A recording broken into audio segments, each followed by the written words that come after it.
Hello, it is Marissa. I always love doing these types of presentations and chatting you through all of the data. So I'm super excited to be doing a video where it's very visual and we can walk through it together. This, I think, is really important whether you are buying, selling, thinking about it, not thinking about it. I think, especially obviously for the people who are in it, it will be super important to understand the trends.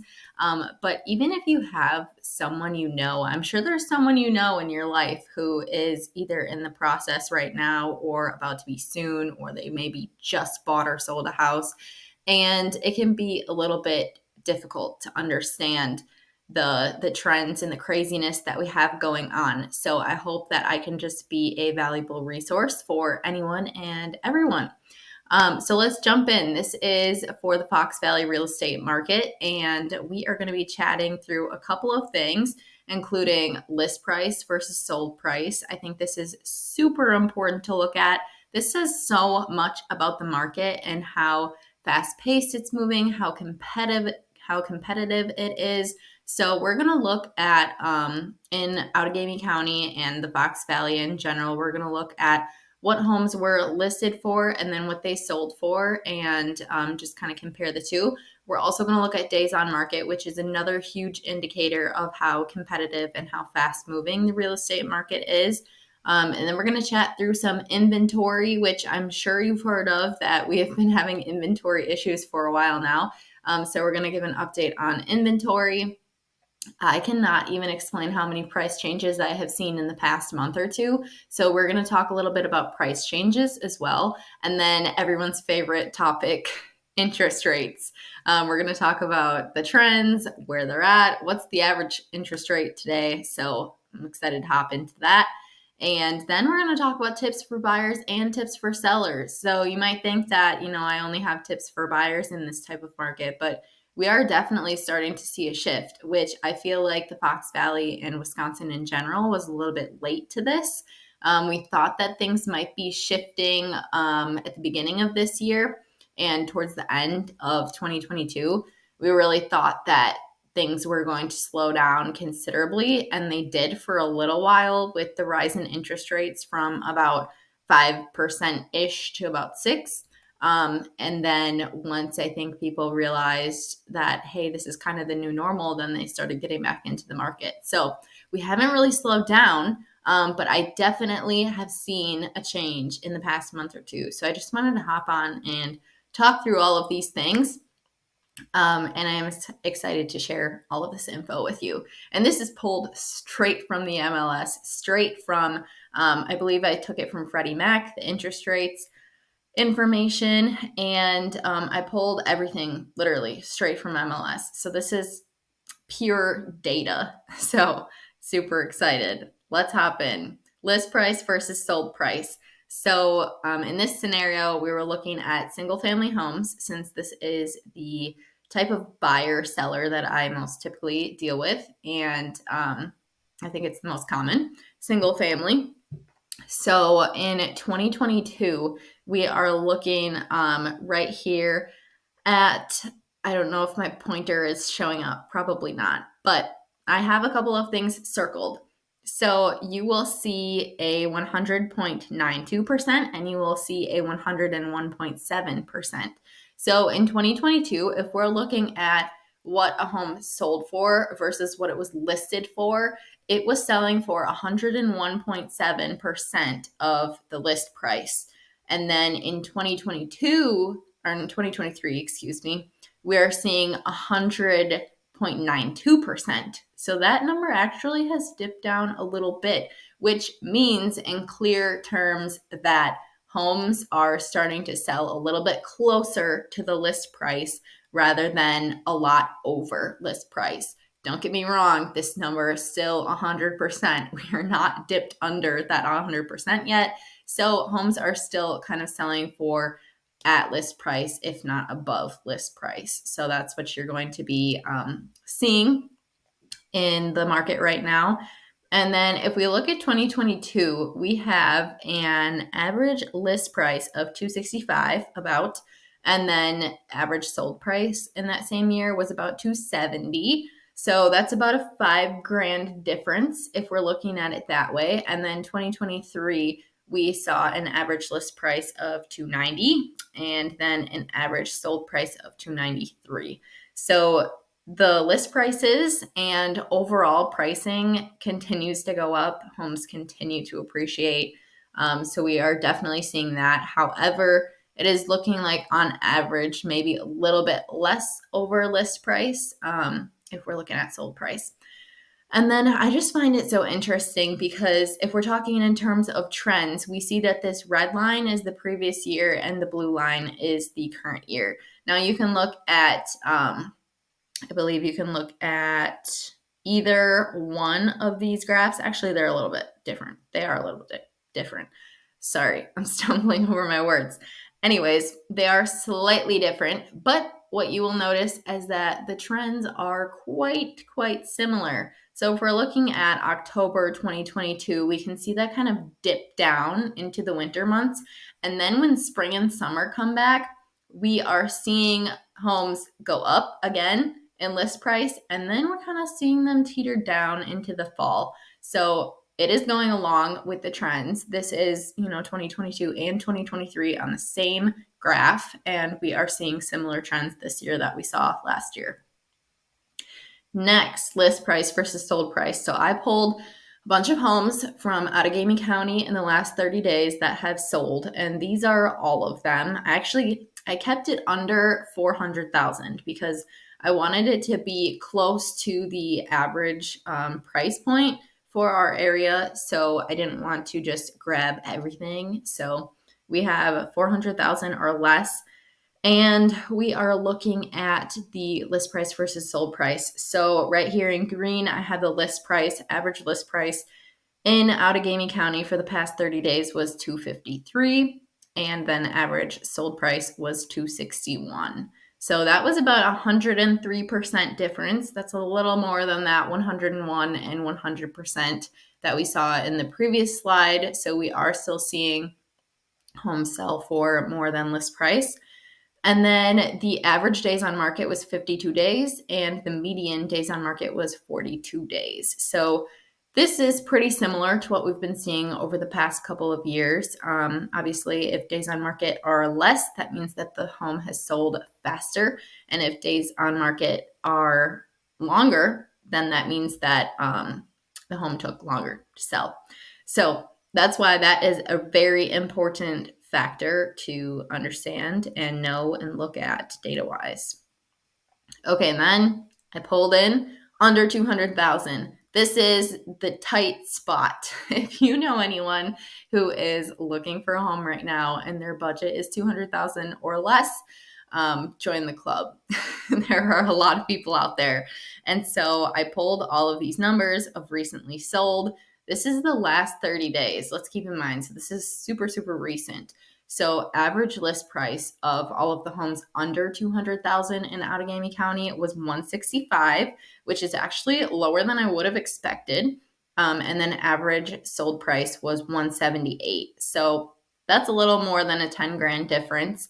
It's 107% when we compare list price to sold price. So that price point is still going to be very competitive and a lot of people bidding over on price. However, if you want to look at some of these specific homes, it really just depends.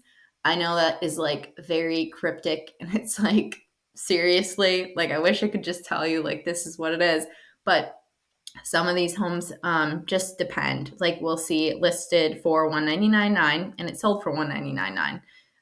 We'll see homes that are listed for a little bit more and sold for a little bit less, like this $169,900 sold for $165,000. So it really just depends.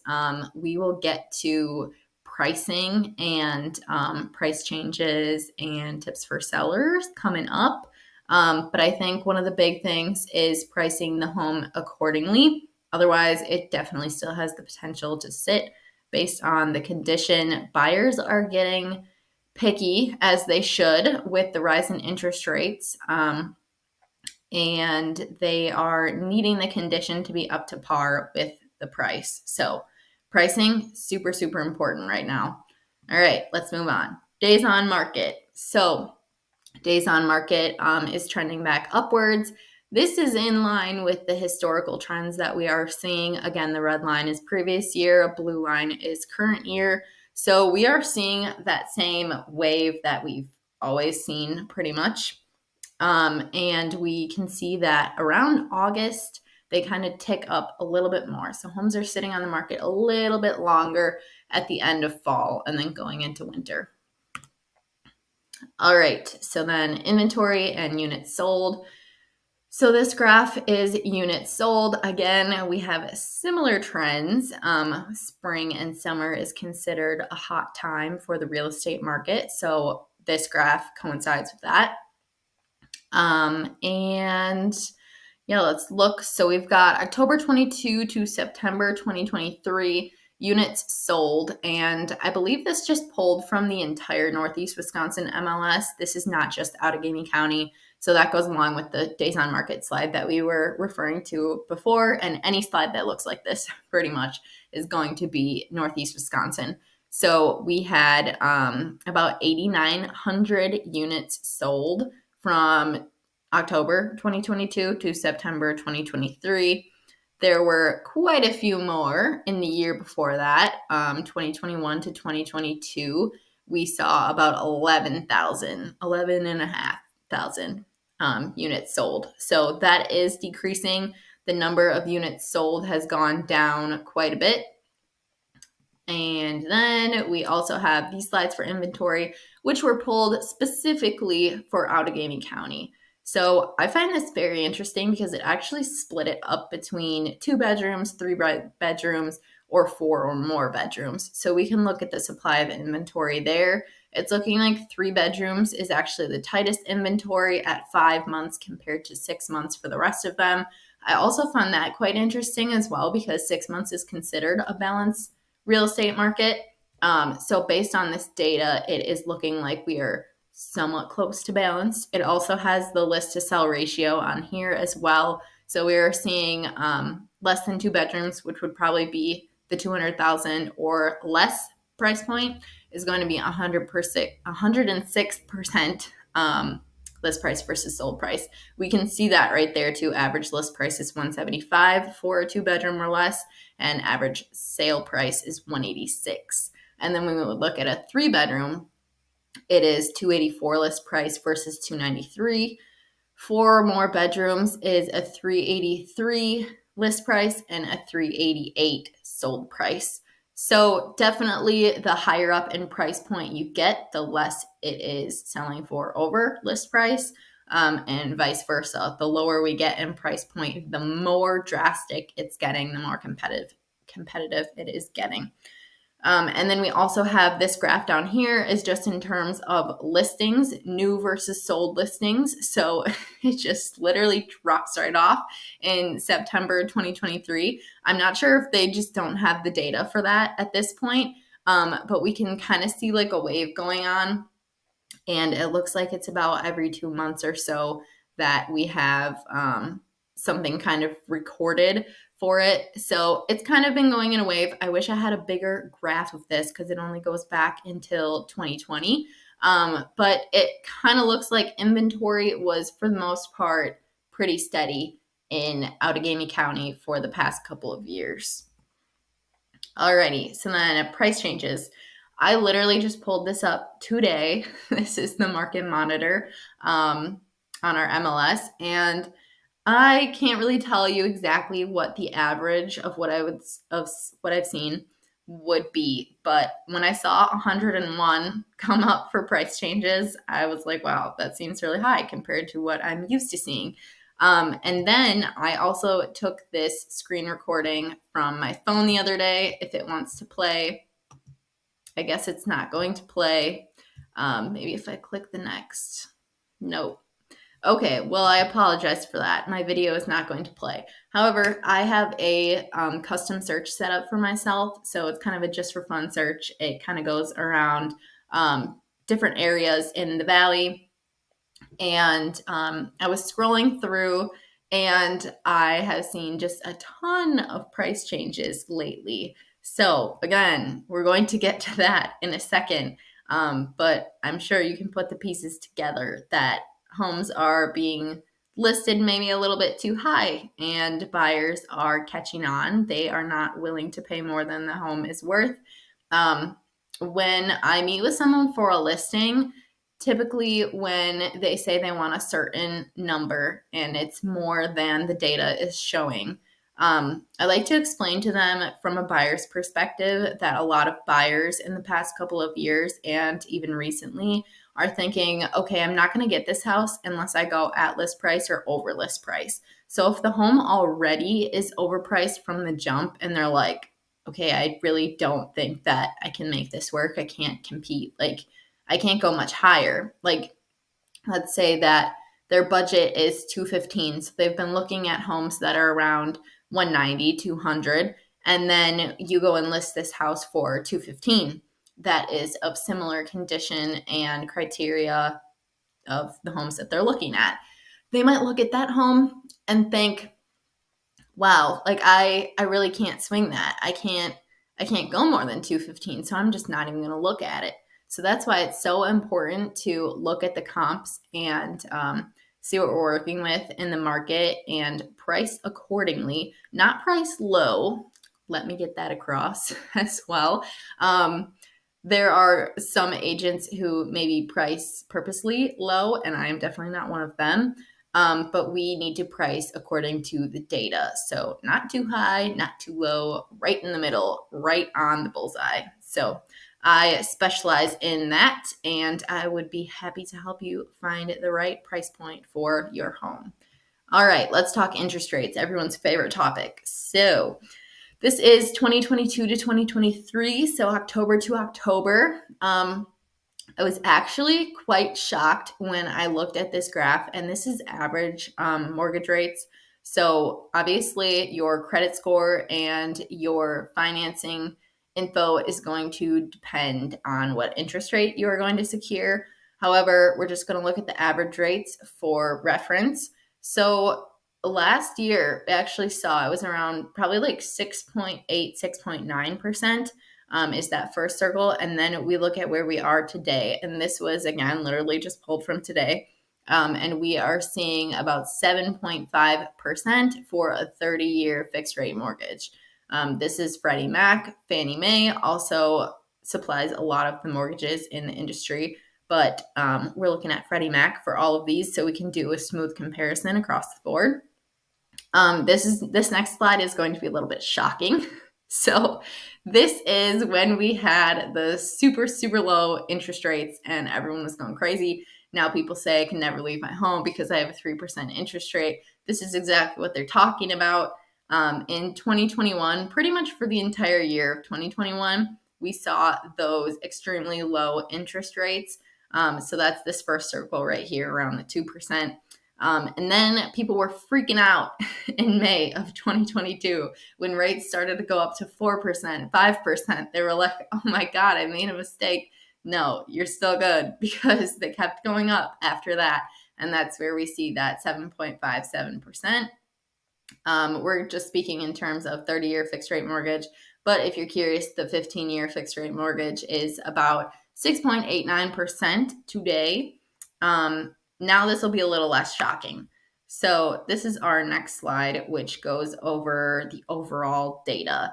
And I am absolutely not going to be one of those people who tells you that, like, historically interest rates are still low and, like, you know, it's not hard to buy a house. Like, I can't really say that. But it is interesting just to know the data. I mean, in the 80s, over 15% for interest rates.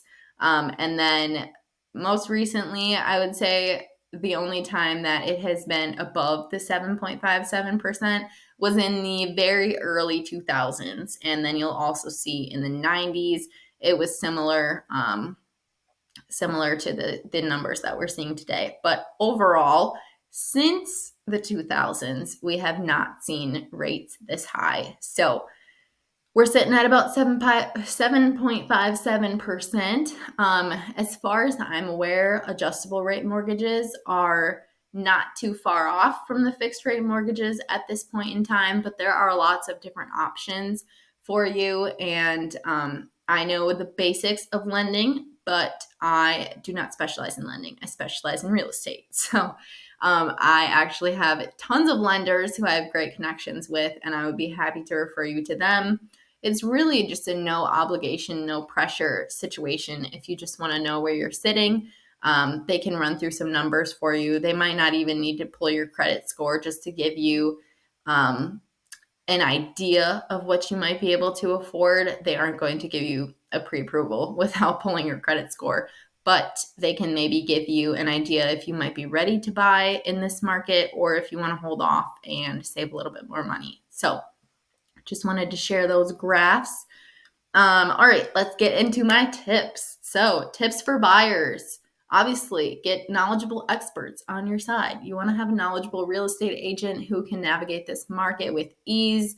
You want to make sure that they are up to date on all of their information and that they can advise you on how to write your most competitive offer possible.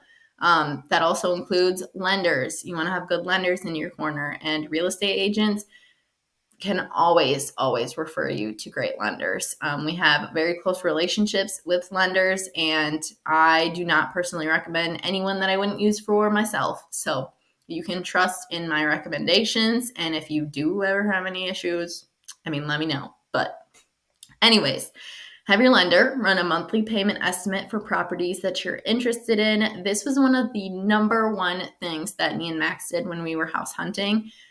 Once we were considering putting in an offer or about to, we would go to our lender and ask him for an updated monthly payment estimate.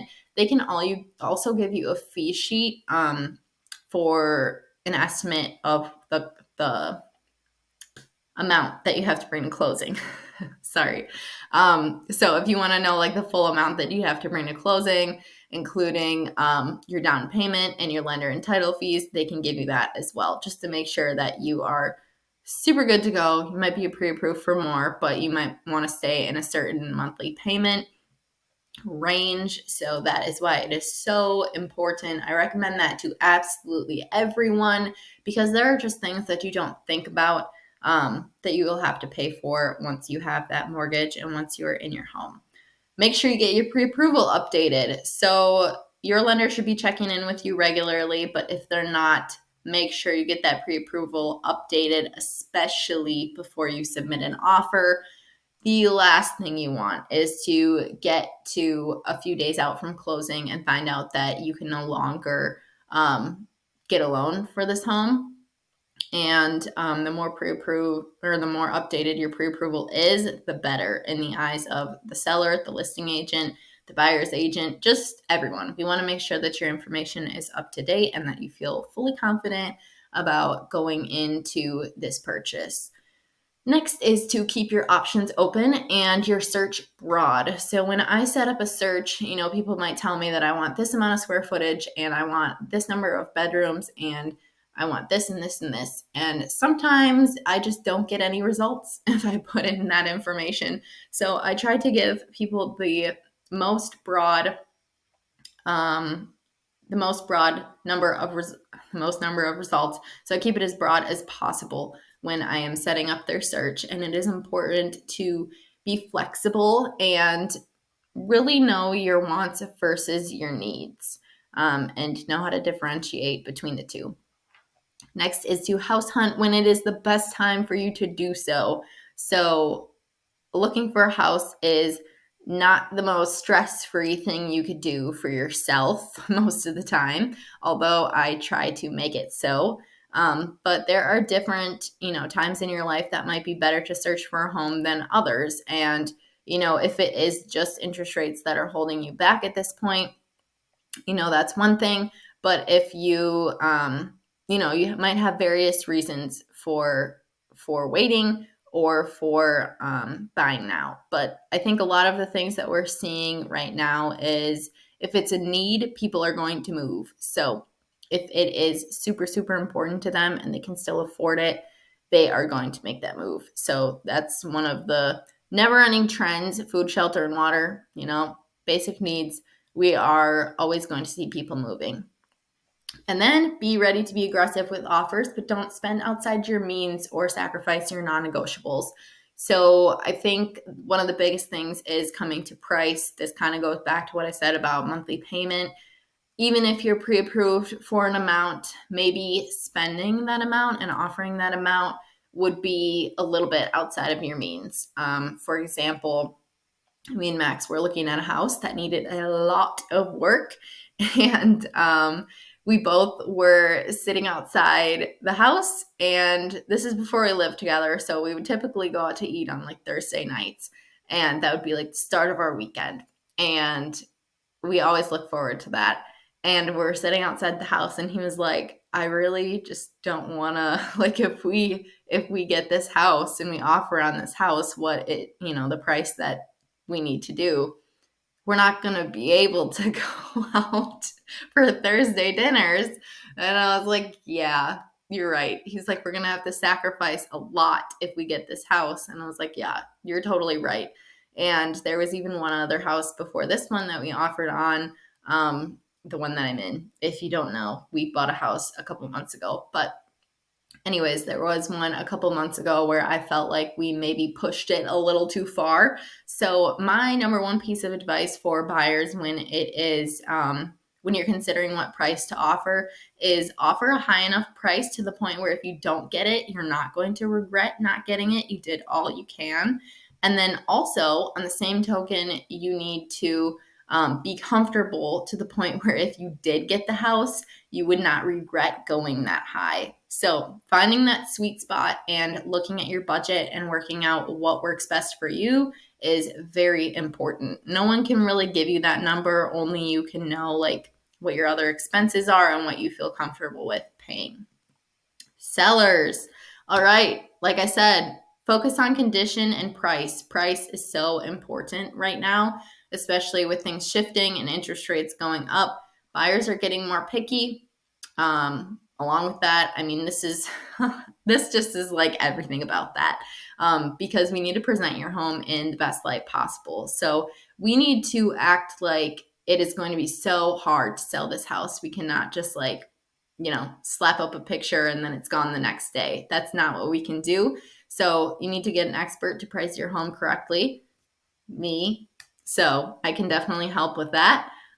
Staging. I also have lots of staging advice, and this is not where I tell you to go and spend thousands of dollars on this fancy new couch and table and things that look nice. This is about working with what you have in your home, and it's more about decluttering and taking things away rather than adding things in. So I have a very cost-effective approach to staging, and all of this can be done right before listing. So I can absolutely help you out with that.